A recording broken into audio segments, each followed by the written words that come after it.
Waktu kita lemah, dia kuat. Waktu kita lemah itu adalah kesempatan yang baik sekali untuk kita merendahkan hati. Kita jadi sadar bahwa semua berkat ini adalah milik Tuhan. Segala pengurapan pemakaian itu milik Tuhan. Kita ini bukan apa-apa, bukan siapa-siapa. Biasanya orang cenderung lupa kalau berada di atas. Tapi waktu dia berada di bawah, dia sadar bahwa dia hanyalah manusia. Sebenarnya kelemahan itu bukanlah musuh kita. Musuh kita terbesar adalah kesombongan. Dan Tuhan tahu, hanya Tuhan yang tahu, kita ini bisa sombong hingga titik apa. Hanya Tuhan yang tahu kapan kita bisa menyombongkan diri. Kita nggak tahu. Tapi Tuhan tuh membaca kita. Tuhan tahu hati kita. Tuhan yang membuat kita, dia sangat mengenal kita. Bahkan lebih daripada seorang ibu mengenal anak kandungnya. Tuhan tahu tendensi atau kecenderungan kita untuk sombong itu setiap orang ada. Setiap kita ini keturunan Adam dan Hawa, masing-masing ada benih kesombongan di dalamnya. Dan Tuhan tahu apa yang akan bisa mengotak-atik itu dan membuat kita jatuh.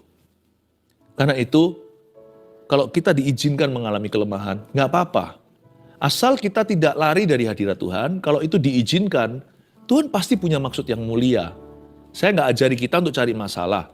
Tapi ketika dalam masalah, jangan kita marah. Kita harus tahu bahwa masalah itu akan mengerjakan sesuatu yang mulia di dalam diri kita.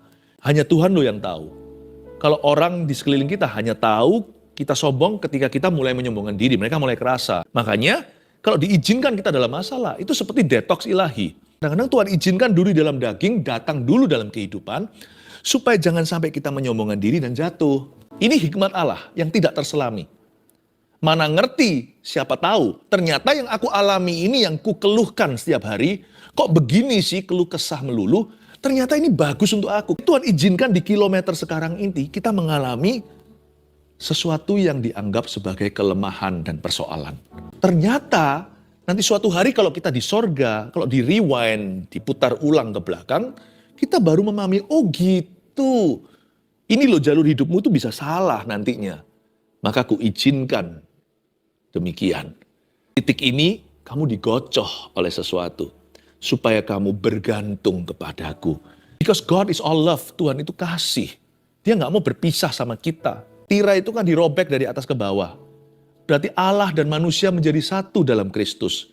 Tidak mau pisah lagi. Eloi, Eloi, lama sabachthani. Allahku, Allahku, mengapa kau meninggalkan aku? Gak perlu lagi kita alami itu. Yesus sudah beli di kayu salib.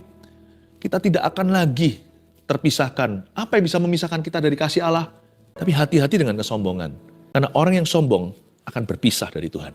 Yang Tuhan cari terlebih dahulu adalah kerendahan hati. Supaya kita itu bisa bersandar penuh kepadanya.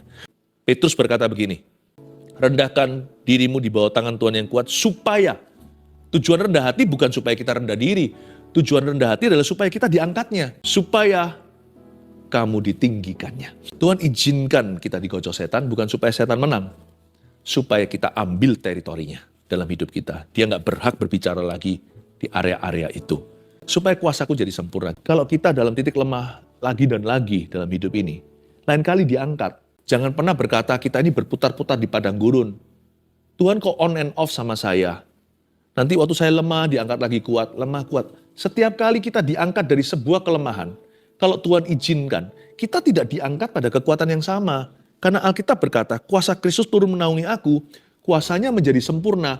Berarti setiap kali kita diangkat, kita di-upgrade sama Tuhan. Udah levelnya beda. Setiap kali kita diangkat itu 1 oktav lebih tinggi. Saya ajak kita mengenal pikiran Tuhan. Tidak ada rencana Tuhan dalam kehidupan anak-anak Tuhan itu berputar-putar di padang gurun, itu tidak ada. Dia selalu membawamu dari kemuliaan pada kemuliaan.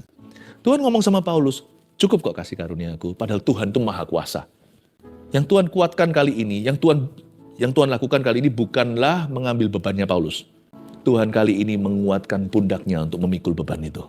Tuhan bilang, enough, cukup. Ini loh, anaknya konglomerat sorga. Ini loh, rasul, anaknya Tuhan Yesus. Dia berkata seperti ini, aku senang dan rela di dalam kelemahan. Dia bisa tutup menu dan berkata, enough for me.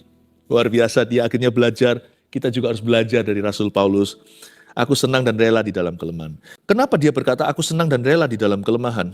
Banyak di antara kita bermimpi, tapi mimpi kita hanyalah ilusi atau fantasi. Berapa banyak, ayo ngaku di antara kita punya angan-angan. Kalau bisa nanti hidupku itu sudah enak ke depan. Udah pasti enak. Hidup itu lebih ringan, lebih nyaman. Terus terang ya, saya beritahu meskipun saya aminkan. Tapi selama kita hidup di dunia ini nggak bisa. Kita itu hidup enak, ringan, tenang, nyaman, nggak bisa. Makanya mendingan lebih masuk akal kalau berkata begini, karena itu aku senang dan rela dalam kelemahan. Karena kalau kita dalam kekuatan, dalam berkat, nggak perlu belajar untuk senang. Udah otomatis senang. Tapi di sini dengan iman dia berkata, karena itu aku senang dan rela. Rela, ada kata rela. Di dalam kelemahan. Don't long for the day when life will be easy. Hidup akan mudah. Nggak ada itu. Ketika kita berkata, mulai hari ini hidupku akan mudah. Ada aja.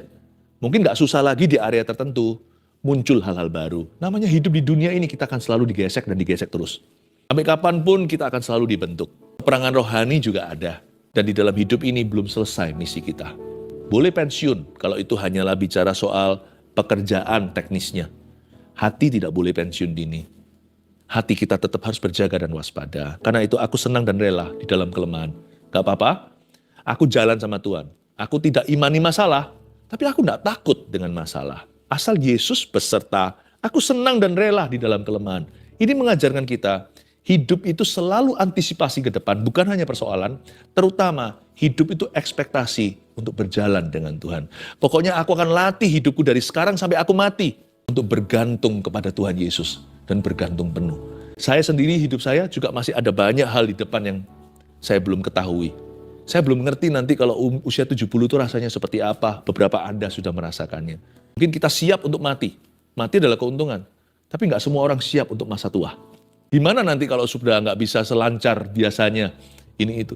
Ada banyak hal itu yang kita masih belum tahu. Peduli amat. Pokoknya di kilometer sekarang ini saya punya prinsip dan prinsip saya pegang teguh. Asal Yesus ada di masa depanku, aku suka dan rela. Mau dibawa kemana aja sama Tuhan, asal bukan salahku. Asal itu tuntunannya, aku mau. Tugas saya hanyalah ini. Saya harus kembangkan otot rohani saya. Nggak boleh lengah. Every day tiap hari. Saya latih satu art atau satu seni. Seni bergantung pada Tuhan. Kalau saya bisa bergantung hari ini, saya bergantung nanti sama Tuhan umur 70 nggak susah. Saya bergantung kalau umur berapa, sampai umur berapa nanti kita hidup nggak tahu. Atau sampai mati, aku akan bergantung sampai akhir hayatku. Yang penting hari ini, kita bergantung penuh. 3 hal, waktu kita lemah, dia kuat sebagai berikut. 1, waktu kita lemah, kasihnya jauh lebih terasa. Jadi it's okay to cry ya, nggak apa-apa untuk menangis. It's okay to fall into his arms atau untuk jatuh ke dalam tangannya. Waktu Anda lemah, nikmati prosesnya. Enjoy being ministered by Jesus. Nikmati, dilayani. Nikmati indahnya dilayani, manisnya dilayani Tuhan. 2, waktu kita lemah, kuasanya lebih nyata bekerja. Biasanya kalau kita lagi di titik lemah, ada sesuatu yang di luar kita, something outside and beyond us. Sesuatu yang di luar kita yang terjadi atau kejadian. Dan kita tahu bahwa kita bisa curiga yang baik nih, kayaknya itu terjadi untuk aku itu.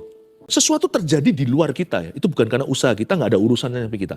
Tapi sesuatu terjadi sama kita seolah-olah seperti matahari pun dihentikan untuk kita, supaya kita bisa menang perang. Israel itu pernah mengalami satu berkat yang seolah egois. Seluruh bumi itu berhenti, matahari berhenti di tempatnya selama 24 jam supaya mereka menang lawan Amalek. Itu kan kerasa sampai ujung dunia. Itu kita tahu dari ilmu pengetahuan. Itu bukan mataharinya yang berhenti, itu buminya yang geraknya pelan. Untung-untung kok nggak terjadi banjir tsunami. Kalau perputaran bumi bermasalah itu bisa semua orang terbang ke angkasa lalu hilang. Gara-gara orang Israel, Tuhan buat satu mujizat di luar mereka, hanya demi mereka.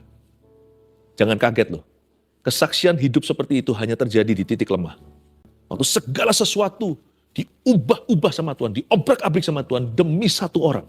Bayangkan, enjoy prosesnya waktu lemah. Selama kita tidak berdosa, jangan menantang Tuhan. Kalau kita datang kepadanya dengan hati hancur, jiwa yang patah remuk, Tuhan tidak pandang hina. 3, waktu kita lemah, ini good news-nya, kita hanya bisa jadi lebih kuat sih. Apalagi kalau sudah di titik terendah, there's only one way that is up. Hanya ada satu jalan, yaitu naik ke atas. Jadi kalau lemah itu di-enjoy juga. Kenapa? Karena hanya ada satu cara, hanya ada satu hal lagi yang tersisa, yaitu Tuhan harus menguatkan Anda. Tuhan tidak mengangkat beban kita selalu, tapi Tuhan akan menguatkan pundak kita untuk bisa mengangkatnya. Itu yang terjadi sama Paulus.